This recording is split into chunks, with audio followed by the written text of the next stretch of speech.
Good morning, Leapers. It's great to be there at your conference this morning, even in an embodiment. And I'm not sure which part of the world I'm in, hence the Where's Wally theme, but it is the major theme of your conference is about collective efficacy.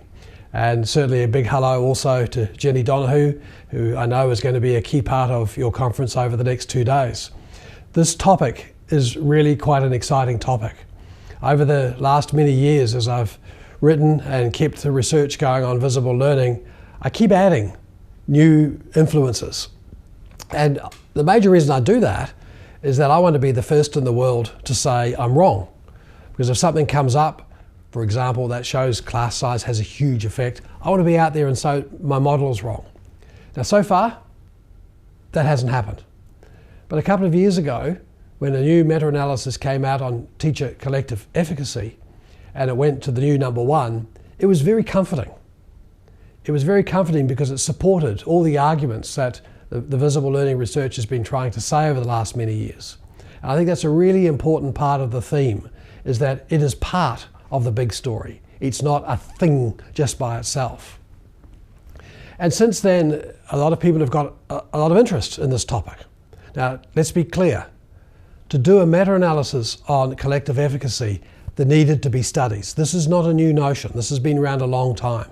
There's been a lot of studies out there that have looked at the collective efficacy in schools. But since it's become the new number one, there's been quite a number of books that have been written on this topic. And it seems to be my new job is to take those books and to write a foreword or to write an endorsement. And on 7 of 8 of them, I've refused to do that because they missed the point. A couple of them, including the one by Jenny, who's with you today, is outstanding because they got the message right. So let me talk about this notion of teachers' collective efficacy. It comes back to groups of teachers working together, fed with their evidence of impact.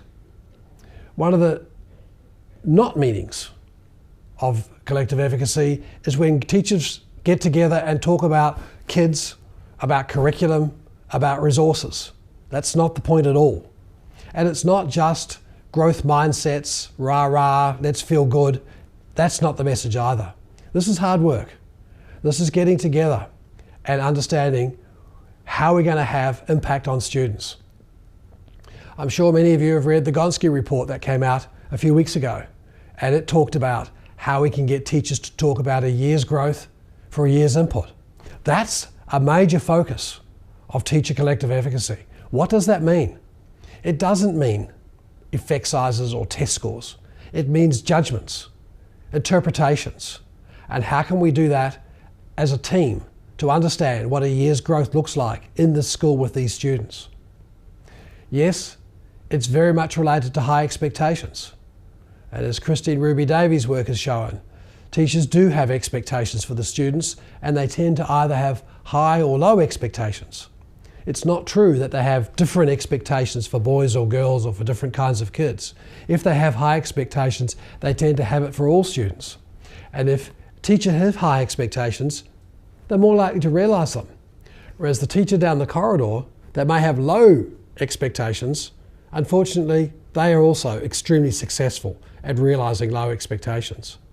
So what are those expectations? What does that year's growth look like across the teachers in your school and across your schools? How can you look at having those understandings of what you expect over a 10 to 12 week period?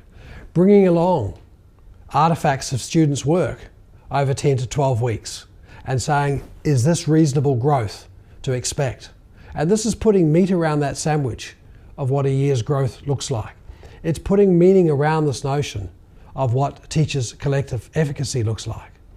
And it's having that very strong belief and action that I cause learning. I am the reason why students learn. And I know that sometimes teachers are so nice and they give the credit to the students and say, oh, the students did the work, or the parents supported them, or the resources were right, or the principal gave me the right time.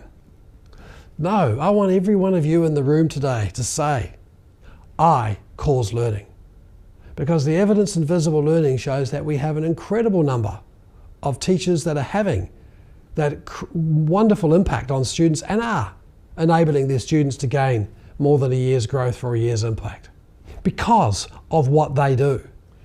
And the evidence in the visible learning research shows that we have an incredible number of teachers who are having that impact where their students are gaining more than a year's growth for a year's input. And that recognition needs to be part of the teachers' collective efficacy when we stop and say it was something that we did, because that expertise is so critical in terms of making sure that our funders, our politicians, our parents realise that the expertise of those teachers and those collective efficacy groups are the reason why our kids are having so much success. One of the other things is we have in my team here in our Science of Learning at Melbourne is looking at the notion of the collective wisdom of the crowd. And you know the notion that a crowd, a group of people are more likely to make a difference than the individual. It's a very seductive notion. It's very, very hard to find the evidence to support it. In many cases, it's kind of like a pub quiz. A group is as bright as the brightest person in the group. And so when you look at that research to say, when do crowds make a difference? When do groups make a difference? There are some skills, not only in the individuals, but also in the group itself. And it comes back to a very, very simple notion. The most important skill to get that collective wisdom. Let me give you a hint. The proportion of females in the group, the wisdom of the crowd goes up. I can see a few of you smiling at that. The number of turn taking. The more turn taking there is, the higher the collective wisdom goes up. But they're proxies. They're correlates of what really matters, and that is social sensitivity.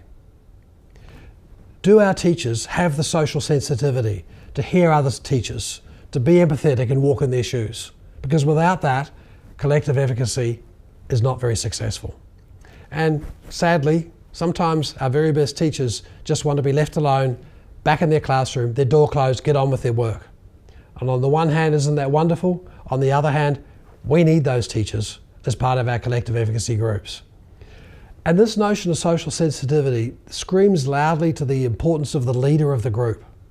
How does the leader of the group ensure that there is appropriate turn taking, that there is appropriate sensitivity, that teachers are listening to other teachers and providing feedback to other teachers? It's kind of like the work I was involved in many years ago in counselling with Carl Rogers, and how he talked about the most important thing is not to just listen to your client, but to demonstrate you have listened to your client. It's the same notion in collective efficacy. When a teacher talks to other teachers, can they say back what they've heard? Is this what you mean? Is this how you understand it? And how do you get good leaders to make sure that kind of turn taking and that kind of empathy happens? And so my message is that as you go through your LEAP conference over these next days, how do you build the skills to get collective efficacy working? It doesn't just happen by getting groups of teachers together. It must have an agenda. And that agenda, I would implore you to have it about the impact of the teachers on the students, and using the evidence of that impact to justify why you're doing this rather than that. I ask you to think about the skills of the participants to work together. I ask you to think about the skills of the leader and how you're going to get that efficacy group working. How you're going to get the evaluation to make sure that the group does have that collective impact that we're looking at. Because if it is, as it is, the new number one in the whole visible learning, and it sits atop many of those big ideas that in that visible learning work, it's really important that we use the opportunity that I hope is coming all our ways to create the teams, to get the work going, and we use it in a way to truly put into action that collective efficacy. And we can say at the end that the collective of teachers in the school, the collective of educators in the school are walking together and having the kind of impact that our students need and deserve, so that every student in the school, no matter where they start, is gaining that year's growth for that year's impact. So have a very enjoyable 2 days. Enjoy listening to Jenny and learning from the work she's doing and from the other presenters around this most important topic. And I very much look forward to hearing from Warren and Sue about the success that you've had over the 2 days at this LEAP conference. Go Leapers!